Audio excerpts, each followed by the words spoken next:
नमस्कार दोस्तों, easy news में आप सभी का स्वागत है। सबसे पहले आप सभी को यही कहना है कि जिन्होंने अब तक इस चैनल को सब्सक्राइब नहीं किया है वो इस चैनल को सब्सक्राइब कर ले। जिसका इंतज़ार हर किसी को था, आज उसका फैसला आ गया है। वाराणसी जिला कोर्ट ने ज्ञानवापी केस में अपना फैसला हिंदू के पक्ष में सुनाया है। मतलब कि जो हिंदू पक्ष अब तक ये दलील दे रहे थे कि वहाँ पर आदि विश्वेश्वर का स्थान है, यहाँ पे शिवलिंग मौजूद है, तो कोर्ट ने कहा है कि हिंदू पक्ष की जो याचिका है वो सुनने लायक है। और ये कहते हुए ए.के. विश्वेश ने मुस्लिम पक्ष के याचिका को खारिज कर दिया है। कोर्ट ने ये कहा है कि मुस्लिम पक्ष अपने बात को सबूतों के आधार पर नहीं रख पाया और जितने सबूत हिंदू पक्ष ने सामने रखे हैं उसके आधार पर ही ये तय किया गया है कि अब इसको लेकर कोर्ट में सुनवाई होगी। अब इस सुनवाई के तहत ये तय होगा कि वहाँ पर आदि विश्वेश्वर का स्थान है या वो ज्ञानवापी मस्जिद है। इसे आप ऐसे समझ सकते हैं कि एक केस का ये शुरुआत भर है। वहीं मुस्लिम पक्ष ने फैसले आने के बाद ये कहा है कि वो हाई कोर्ट की ओर रुख करेंगे और हाई कोर्ट में जिला कोर्ट के फैसले को चैलेंज करेंगे। अब सवाल ये है कि इस फैसले के बाद क्या होगा। क्या हिंदू पक्ष को वहाँ पर पूजा करने का अधिकार मिल जाएगा? क्योंकि याचिका में यही कहा गया था कि वहाँ पर श्रृंगार गौरी की पूजा करने की इजाज़त दी जाए। आपको याद होगा कि जब वहाँ पर सर्वे करवाया जा रहा था तो किस तरह से इसे पूरे देश में कवर किया गया था। हर लोग इसमें रुचि ले रहे थे, आखिर वो मस्जिद है या मंदिर। सर्वे में बहुत सी चीज़ें निकलकर सामने आई थी। दीवालों पर बहुत तरह के चिन्ह निकले थे जो हिंदू प्रतीक दिख रहे थे और उसको आधार मानते हुए ही कोर्ट ने ये फैसला किया है कि हिंदू पक्ष की याचिका सुने जाने लायक है। मोटे मोटे तौर पे आप ये समझ लीजिए कि मुस्लिम पक्ष जो वर्शिप एक्ट 1991 को लेकर दलील पेश कर रही थी उसे कोर्ट ने सीधे सीधे खारिज कर दिया है। वर्शिप एक्ट 1991 ये कहता है कि 15 अगस्त 1947 के बाद किसी भी धार्मिक स्थल को बदला नहीं जा सकता है। मतलब कि अगर वो मस्जिद है तो उसके कैरेक्टर को बदलकर उसे मंदिर नहीं किया जा सकता है। मुस्लिम पक्ष का यही कहना था कि ये मस्जिद है इसलिए इसे मंदिर के रूप में नहीं देखा जा सकता है। लेकिन हिंदू पक्ष की ये दलील थी कि यहाँ पर सीधे सीधे हिंदू देवी देवताओं के चिन्ह मिले हैं, यहाँ त्रिशूल के चिन्ह मिले हैं और जिसे मुस्लिम पक्ष फव्वारा बता रहा था उसे हिंदू पक्ष ने आदि विश्वेश्वर का शिवलिंग बताया था। मतलब कि अब ये कोर्ट तय करेगा कि वो शिवलिंग है या फिर फव्वारा, क्या वहाँ पर मस्जिद है या फिर मंदिर। अब ये तो हो गई एक कोर्ट की भाषा जिस पे आगे की लड़ाई होनी है।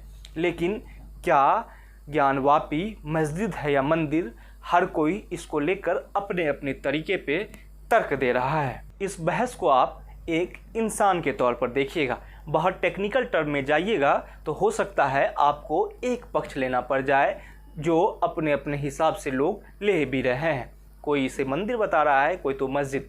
लेकिन आप एक इंसान के तौर पर ज़मीनी स्तर पर रखकर इसको सोचिए, क्या वो सच में एक मस्जिद है या फिर मंदिर।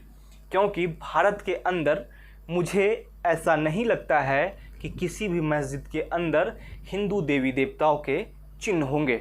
और जैसी जैसी चीज़ें सर्वे में निकल कर बाहर आई है उससे कुछ और ही इशारा मिलता है। क्योंकि आप अगर राम मंदिर के केस को भी देखें तो वो केस फैज़ाबाद जिला कोर्ट से ही शुरू हुई थी। वहाँ से होते होते ये इलाहाबाद हाई कोर्ट और फिर सुप्रीम कोर्ट से इसका फैसला आया था। निश्चित ही उस फैसले को आने में वर्षों लग गए थे, लेकिन वक्त अब बदल चुका है। आपने जिस तरीके से देखा कि जिला अदालत ने जिस तरह से इतनी जल्दी में ये फैसला कर लिया कि हिंदू पक्ष की याचिका सुने जाने लायक है। मतलब कि हिंदू पक्ष जो दलील पेश कर रहा है कहीं ना कहीं उसमें एक आधार है जिस पर कोर्ट उसे सुन सकता है, जिस पे कोर्ट में बहस की जा सकती है। तो सवाल ये है कि जिस तरीके से कोर्ट ने मुस्लिम पक्ष की याचिका खारिज कर दी है तो क्या राम मंदिर के तरह ही इसमें फैसला आएगा। मुस्लिम पक्ष हाई कोर्ट जाने की बात कर रहा है। लोकतांत्रिक देश में ये उनका अधिकार है। अब हमारी नज़र हाई कोर्ट पर भी होगी कि हाई कोर्ट इसको लेकर क्या कहता है। जिस तरीके से वाराणसी जिला अदालत ने मुस्लिम पक्ष की याचिका को ये कहते हुए खारिज कर दिया है कि इस पर प्लेसेस ऑफ वर्शिप एक्ट 1991 लागू नहीं होता है, मतलब कि मुस्लिम पक्ष का सबसे मजबूत स्तंभ जिसको लेकर वो लड़ाई लड़ने के लिए मैदान में उतरे हुए थे, उसी को ही जिला अदालत ने नकार दिया है। अब तक आप मुस्लिम पक्ष के किसी भी पैरोकार से ये सवाल पूछते तो उनकी दलील प्लेसेस ऑफ वर्शिप एक्ट को लेकर ही होती थी। उनका कहना था कि संविधान में हमारे पास ये अधिकार है और इस अधिकार के तहत कोई भी किसी भी धार्मिक स्थल के कैरेक्टर को चेंज नहीं कर सकता है। लेकिन जिस तरीके से जिला अदालत ने ये कहते हुए साफ कर दिया है कि इस केस में प्लेसेस ऑफ वर्शिप एक्ट लागू नहीं होता है। आपको ध्यान होगा कि राम मंदिर में भी प्लेसेस ऑफ वर्शिप एक्ट लागू नहीं हुआ था। अगर उस केस को इस केस से जोड़ कर देखते हैं तो कहीं ना कहीं एक ऐसा ज़मीन तैयार हो रहा है जैसा राम मंदिर में हुआ था। हालांकि उस वक्त हालात अलग थे, समय अलग था, लेकिन आज बदले बदले समय में उस तरह के ज़मीन को तैयार करना वो अलग ही बात दिख रही है। दिख रहा है कि हिंदू पक्ष जिस आधार को लेकर कोर्ट में उतरा है, चाहे वो फिर इलाहाबाद हाई कोर्ट में जाए या फिर सुप्रीम कोर्ट में आ जाए, सवाल वहीं के वहीं रहेगा। क्या जिस तरीके से जिला अदालत ने मुस्लिम पक्ष की याचिका खारिज कर दी है, तो कहीं ना कहीं ये हर कोर्ट में हिंदू पक्ष को एक मजबूत आधार देगा। प्लेसेस ऑफ वर्शिप एक्ट की विवेचना फिर से की जा सकती है, क्योंकि मुस्लिम पक्ष इसे ही हाई कोर्ट में भी आधार बनाने वाला है। इतना तो ये तय है।